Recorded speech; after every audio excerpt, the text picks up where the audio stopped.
Ayan, meron siya mga pangil. Ooh, it's too big. Mura nagyapon siya pay ko. So, ganito pala yung kanyang itsura. Oh.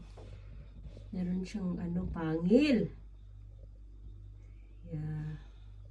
Okay. Okay. Shukran. Okay na yan. So, i-grill natin to and then prito and then parang tinola, sabaw.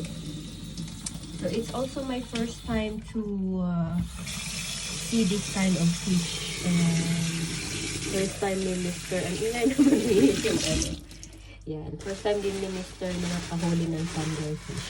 Of course, walang ganito sa Pinas. Galaki ng ulo, ng mata. Ayan. Welcome! Yum, yum, yum! Meron na po tayong konsumo.